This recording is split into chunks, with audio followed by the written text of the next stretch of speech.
Elliot was a liar. At least, that's what everyone in his small town thought. He was always spinning wild tales, but his favorite, and the one that annoyed people the most, was about his invisible guardian, a giant snake named Ophion. He's huge, like a bus, Elliot would say, puffing out his chest during recess. And he's always with me, protecting me. If you mess with me, he'll bite you.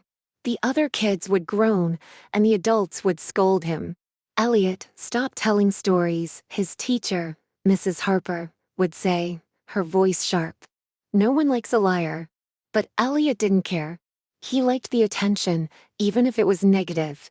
And deep down, he almost believed his own stories. After all, he felt like he had a guardian. Whenever he walked home alone, he felt a strange warmth, like something was watching over him. But whenever he turned around, there was nothing there. Then, one day, everything changed. It started with Tyler, the school bully. Tyler had always been the first to mock Elliot's stories about Ophion. But one afternoon, as Elliot was walking home from school, Tyler ran up to him, his face pale and sweaty. "Elliot, I'm sorry," Tyler stammered, his eyes darting behind Elliot. "I didn't mean to push you yesterday. Please don't let it, hurt me." Elliot frowned. "Let what hurt you?" Tyler's eyes widened, and he took a step back. "Why, it." He pointed shakily behind Elliot, then turned and bolted down the street.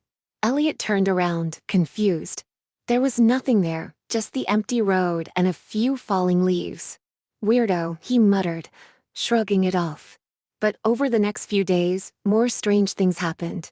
Kids who used to tease him suddenly avoided him, their faces pale and their voices trembling.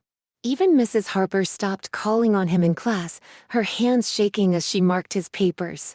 When Elliot asked why everyone was acting so weird, they just stared at something behind him and muttered, "Nothing, Elliot. Nothing at all."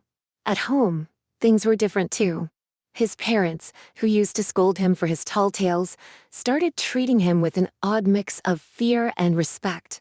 His mom made his favorite meals without being asked, and his dad stopped yelling at him for leaving his toys everywhere.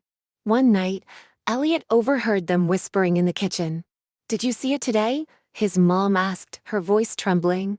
"Yes," his dad replied. "It was right behind him when he came home." "I've never seen anything like it." Elliot frowned. What were they talking about? The final straw came at the town fair. Elliot was standing in line for the Ferris wheel when a group of older kids started laughing at him. "Hey, Elliot," one of them called. "Where's your invisible snake? Protecting you from the big, scary ride." Elliot rolled his eyes, used to the teasing. But before he could respond, the kids' laughter died in their throats. Their faces went pale, and they backed away, their eyes fixed on something behind Elliot. "We were just kidding," one of them stammered. "We didn't mean it." Elliot turned around, but there was nothing there, just the Ferris wheel and the crowd of people. "What's wrong with you guys?" he asked, annoyed. The kids didn't answer. They just ran, disappearing into the crowd.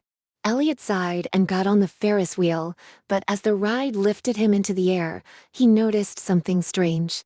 The people below were pointing at him, their faces filled with fear. And when he looked down, he saw a long, dark shadow stretching out behind him, a shadow that didn't match his own.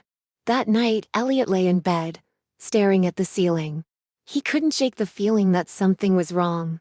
Everyone was acting so weird, and he didn't know why.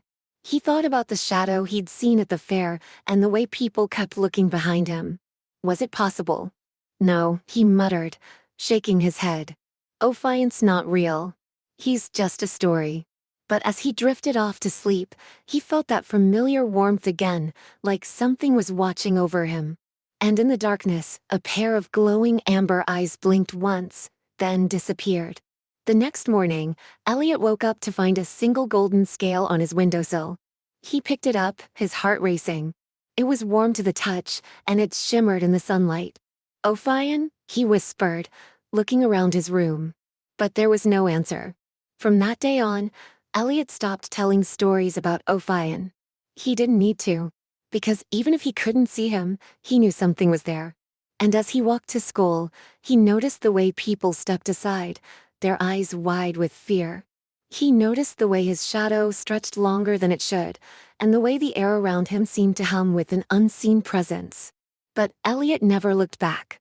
He didn't want to know what was following him, because some things, he realized, were better left unseen. And in the shadows, the giant serpent watched, its golden scales shimmering in the sunlight. It coiled silently behind Elliot, its massive body a constant, unseen guardian. The townspeople saw it, but they never spoke of it. They just gave Elliot a wide berth, their fear keeping them silent. Because Ophine was real. And he was always there.